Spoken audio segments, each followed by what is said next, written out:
Good morning everyone. आज हम अध्ययन करेंगे मुद्रा का मूल्य। हम किसी भी वस्तु को नाप सकते हैं। कैसे नापते हैं? हम एक टेबल परचेज कर रहे हैं या एक पेन परचेज कर रहे हैं तो हम कैसे फाइनल करते हैं? उसका कुछ ना कुछ मूल्य होता है। वो मूल्य किसके अंदर होता है? मुद्रा के अंदर या मनी के अंदर या रुपए के अंदर। हमारे देश के संदर्भ में बात करें, विदेश के संदर्भ में डॉलर में हो सकता है।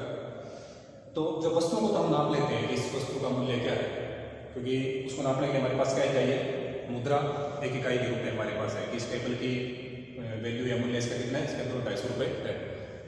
अगर हमें मुद्रा का मूल्य देख लो तो हम कैसे नापेंगे? मुद्रा का मूल्य कैसे पता चलेगा इस मुद्रा का मूल्य कितना है, इसकी वैल्यू कितनी है?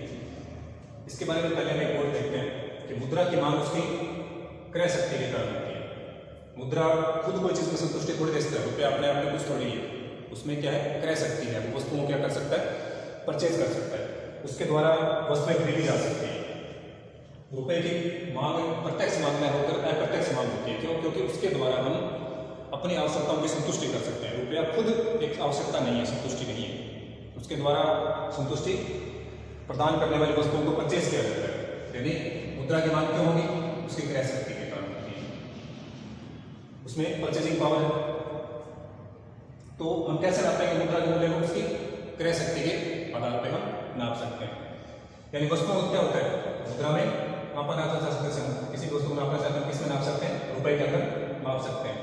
तो मुद्रा को कैसे नापें? इसकी वैल्यू कैसे पता करें? तो किसके द्वारा? सामान्य मूल्य स्तर के द्वारा हम उसको नाप सकते हैं कि इसकी मुद्रा की वैल्यू कितनी है। तो सामान्य मूल्य स्तर से कैसे पता चलेगा कि अलग अलग वस्तुओं की अलग अलग प्राइस होती है?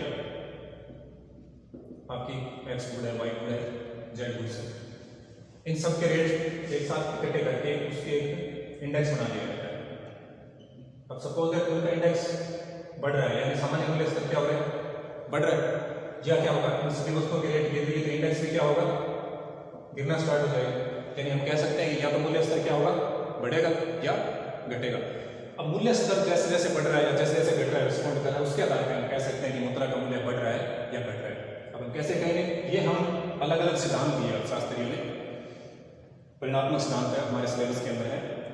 तो उसमें हम देखेंगे कि मूल्य स्तर के आधार पर हम मुद्रा का मूल्य कैसे निकाल सकते हैं। यानी मूल्य स्तर में जो चेंज हो रहा है उसका मुद्रा की वैल्यू के ऊपर क्या इफेक्ट आपका आ रहा है। तो मुद्रा का मूल्य क्या क्या हो सकता है? मुद्रा का आंतरिक मूल्य होता है, यानी एक देश के अंदर या एक बाजार के अंदर वो वस्तु मुद्रा का जो एक इकाई है वो कितनी चीज परचेज करने में सक्षम है, कितनी चीज वो खरीद सकता है। तो ये क्या होगा? उसका आंतरिक मूल्य। बाहरी मूल्य की बात करें तो ₹1 की जब हम तुलना किससे करेंगे? $1 से या किसी दूसरी विदेशी मुद्रा के साथ हम इसकी तुलना कर रहे हैं तो उसका क्या कहलाएगा? बाह्य मूल्य कहलाएगा। इस तरह तीसरा तरीका भी आता है इसको नापने का।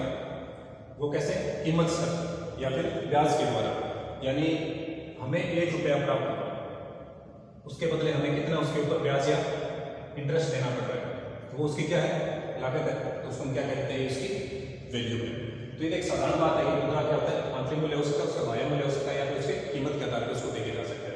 हमारे जो सिलेबस है उसके अंदर हमें किस चीज़ का अध्ययन करना है कि जो सिद्धांत है मुद्रा के, उसमें सिर्फ परिणात्मक सिद्धांत है, क्वांटिटेटिव थ्योरी का अध्ययन हमें करना है।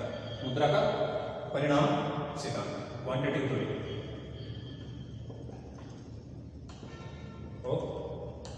मनी।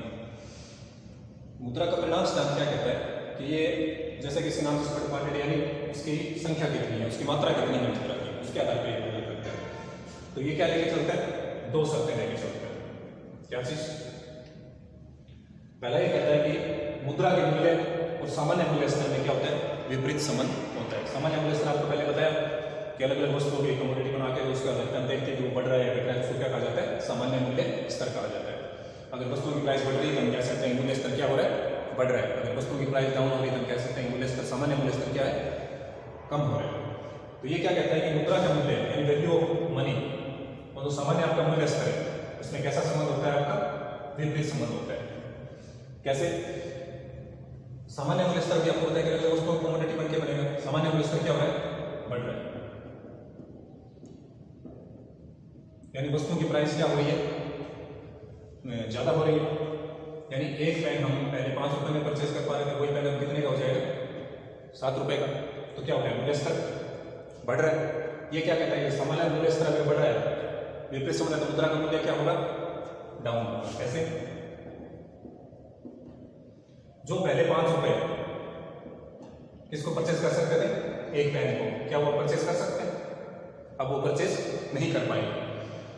5 रुपए के अंदर पहले पेन आ रहा था, लेकिन अब वो परचेज करने में सक्षम नहीं है। अब वो पेन कितने में आएगा, 7 रुपए में। यानी जो मुद्रा का जो मूल्य था, क्या 5 रुपए का वही मूल्य रहा है, नहीं रहा। अब वो कितने रुपए का वो वैल्यू बनी है, 7 रुपए की। यानी हमें मुद्रा के 2 रुपए एक्स्ट्रा देने पड़ेंगे उसी पेन को परचेज करने के लिए। और यही अगर हम कहें कि अगर सामान्य मूल्य स्तर कम हो रहा है, यानी सामान्य मूल्य स्तर कम होने से क्या होगा, कम्युनिटी हमने ली है उसके प्राइस क्या हो रहे हैं, डाउन हो रहे हैं। यानी जो पहले हम एक पेन परचेज कर रहे थे कितने में, 5 रुपए में, वो कितने में आ रहा है, 3 रुपए। तो ये क्या हो रहा है, सामान्य कीमत स्तर आपका क्या हो रहा है, कम हो रहा है। ये सिद्धांत क्या कहता है कि मूल्य स्तर और मुद्रा के मूल्य में क्या होता है, विपरीत संबंध होता है। जब सामान्य कीमत स्तर कम हो रहा है तो मुद्रा का मूल्य क्या होगा, बढ़ेगा।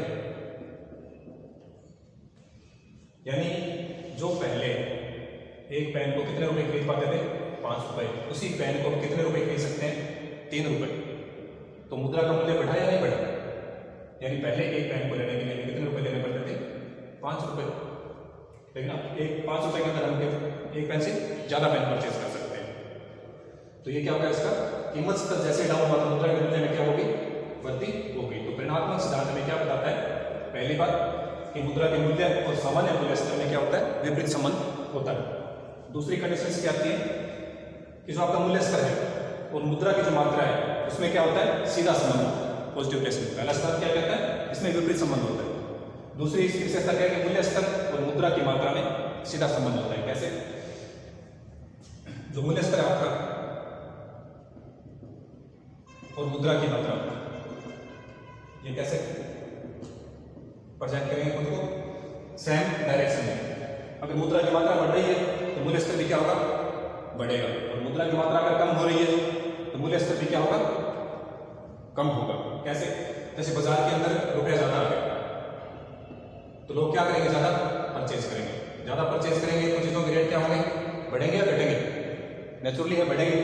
जब चीजों के रेट बढ़ रहे हैं तो मूल्य स्तर भी क्या होगा, बढ़ना स्टार्ट हो जाएगा। यानी सबसे पहले क्या बढ़ा, मुद्रा की मात्रा हमने बढ़ाई। मुद्रा की मात्रा बढ़ने के कारण परचेजिंग ज्यादा हुई, परचेजिंग ज्यादा होने के कारण आपके जो सामान्य कीमत स्तर था वो क्या हुआ, बढ़ा। यानी दोनों में सेम, आपकी मुद्रा की मात्रा भी बढ़ी और मूल्य स्तर भी क्या हो रहा है, बढ़ रहा है।